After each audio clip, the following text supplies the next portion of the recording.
Hola a todos, en este tutorial vamos a hablar un poco acerca de lo que es la programación orientada a objetos, cuáles son sus características, un poco de su historia y cuál es la aplicación en el mundo actual de la programación. Básicamente la programación orientada a objetos, o mejor conocida como la POO, es un paradigma de programación el cual nos brinda una serie de artefactos y una serie de reglas las cuales los programadores podemos seguir para modelar los problemas del mundo real y convertirlos en un programa de computación básicamente. La historia de la programación orientada a objetos se remonta a los inicios de un lenguaje de programación llamado Simula 67, el cual era un lenguaje de programación diseñado para hacer simulaciones. Este lenguaje fue creado en un centro de cómputo en Oslo, Noruega, por dos científicos de este mismo centro. Iniciemos con los conceptos clave de la programación orientada a objetos. Como dijimos anteriormente, la programación orientada a objetos es un paradigma el cual nos brinda una serie de artefactos y una serie de reglas para ver los problemas del mundo real y convertirlos a un programa de computación. ¿Cuáles son estos artefactos? Bueno, pues básicamente son las clases, objetos, sus métodos, clases abstractas e interfaces. Veámoslo desde un punto más conceptual y no abocándonos a ninguna tecnología en específico. Así pues, ¿qué es un objeto? Básicamente la programación orientada a objetos lo que nos dice es que todo lo que a nosotros nos rodea claramente es un objeto. Y estos objetos nosotros como seres que razonamos podemos clasificarlos en clases, valga la redundancia. Por ejemplo, podemos tener como se muestra en la figura, un deportivo, el cual nosotros clasificamos como un vehículo. Así pues, con estos conceptos podemos decir que las clases en programación orientada a objetos es básicamente un contenedor el cual va a contener, valga la redundancia, todas las características de un objeto. Es decir, las clases definen los objetos. Los objetos, pues básicamente ya son las instancias las clases creadas en objetos, básicamente. Podemos verlo en este ejemplo donde tenemos una clase que se llama vehículo. Eso es una clasificación de un objeto. Así pues, tenemos una serie de atributos como son cilindrada, color, marca, modelo. Y esto nos da estas cualidades al vehículo, al deportivo en este caso. Ahora bien, ¿qué son los métodos? Básicamente un método es toda aquella acción que un objeto puede realizar.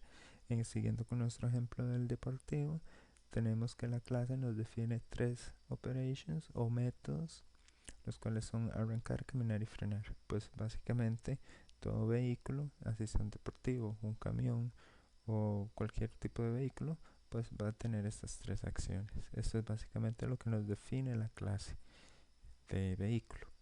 Ahora bien, hay dos términos un poco más técnicos que son las clases abstractas e interfaces. Básicamente una interfaz para la programación orientada a objetos es un contrato. Eso significa que una clase que use una interfaz tiene que cumplir con unas características definidas en esta interfaz. Explicándolo un poco más fácil, supongamos que tenemos una interfaz que se llama automotor. Esta interfaz nos dice que todo automotor necesita arrancar, caminar y frenar. Así pues, la clase vehículo, al usar la interfaz automotor, está obligada a tener las funciones de arrancar, caminar y frenar. Es un contrato que la clase vehículo firma con la interfaz. Y pues una clase abstracta es básicamente una clase de la cual no se pueden crear objetos, sino que más bien es una clase la cual nos sirve para eh, crear nuevas clases. Esto lo vamos a ver un poquito más adelante con un poco más de detalle. Ahora bien, otro concepto muy importante son los modificadores de acceso. ¿Qué es un modificador de acceso? Es básicamente un artefacto que nos brinda la programación orientada a objetos para indicar cuál va a ser la visibilidad de un objeto o propiedad. En este caso puede ser propiedades, me refiero a lo que son, por ejemplo, el color del vehículo, la marca, el modelo, etcétera. Básicamente tenemos estos tres modificadores que vemos acá, que serían private, que tiene el acceso al miembro de la clase solo el código interno. Esto significa que si un miembro es privado, solamente dentro de la misma clase se puede utilizar. Público o public, que significa que todo el código, todas las clases tienen acceso a este método. Y protected, pues básicamente es un miembro que puede ser accedido solo por la clase o alguna otra clase que herede esta. El tema de la herencia lo vamos a ver un poquitito más adelante, así que por ahorita si no lo entiende, pues no se preocupe. Ahora bien, algunos otros temas o artefactos muy importantes de tomar en cuenta son los eventos, que básicamente al tener un conjunto de objetos, estos objetos se van a comunicar entre sí mediante eventos. Eso es básicamente lo que es un evento. Los atributos son todas las características que definen la clase, como por ejemplo en el ejemplo del deportivo, tenemos que la marca, el color, el modelo, todo esto son los atributos de un objeto. Un tema muy importante es la abstracción. La abstracción en programación orientada a objetos es básicamente ocultar los detalles que no sean necesarios a los demás. ¿Cómo lo logramos? Mediante el uso de los modificadores de acceso que vimos anteriormente. Parámetros y argumentos. Esto en la práctica normalmente no tienen diferencia, pero en realidad sí la hay. Un parámetro es básicamente un valor que una acción necesita para ejecutarse. Por ejemplo, si tenemos la acción arrancar y necesita un parámetro donde le indique si debe arrancar o no, eso es el parámetro. Ahora bien, ¿qué es un argumento? Un argumento pues básicamente es el valor que se le pasa. Si a la acción le dijimos sí, ese es el valor, el argumento, es decir, el valor que estamos enviando. Ahora bien, sobrecarga. Sobrecarga, pues en programación orientada a objetos es básicamente dar un trabajo extra a una acción. Eso es todo. Lo logramos como diferenciándola con diferentes parámetros o diferentes, por ejemplo, valores de retorno y etcétera. Ahora bien, todo esto que hemos hablado anteriormente son conceptos clave de la programación orientada a objetos. Son artefactos que la misma nos da a nosotros para poder crear nuestros productos de software. Sin embargo, ¿en qué es lo que realmente la programación orientada a objetos se basa? ¿Cuáles son esos tres pilares que la sostienen? Pues básicamente es la encapsulación, la herencia y el polimorfismo. Encapsulación, pues bueno, la encapsulación es la manera que propone la programación orientada a objetos de abstraer o de ocultar la información en un programa de software. Veámoslo de esta manera.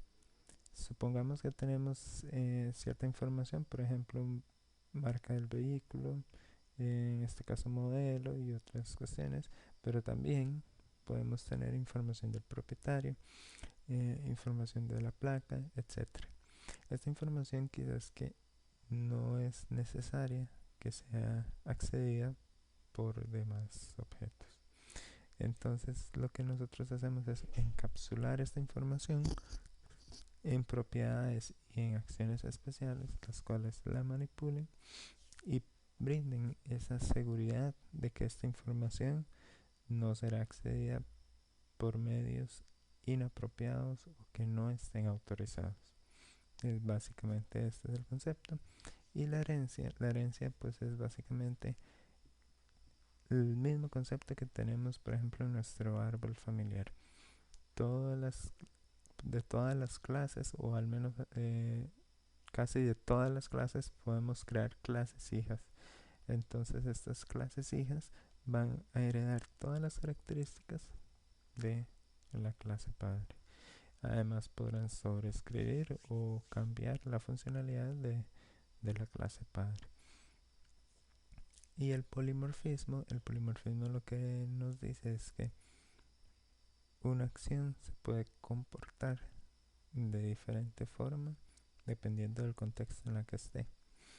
Esto se puede ver muy claro en el ejemplo de los polígonos, donde podemos tener una clase polígono que calcula el área. Sin embargo, para el círculo, para el cuadrado, para el triángulo, el cálculo del área es completamente diferente. Así pues, significa que tenemos una acción calcular área, sin embargo tenemos tres diferentes polígonos. Así la acción como tal se puede comportar diferente dependiendo del polígono al que estemos calculando su área.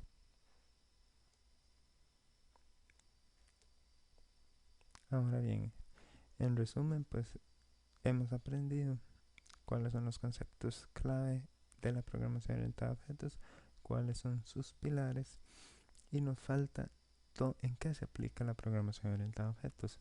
Pues bueno, básicamente la programación orientada a objetos hoy en día se utiliza en prácticamente todos los desarrollos, en todas las empresas que podamos imaginarnos.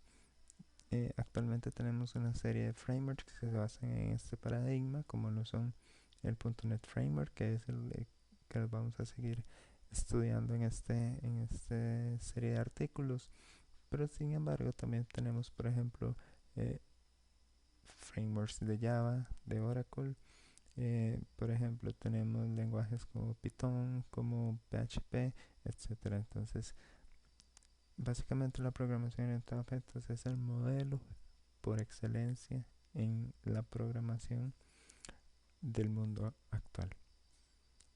Espero que les haya sido de ayuda y nos vemos más adelante con el estudio a fondo ya de lo que es la plataforma de .NET.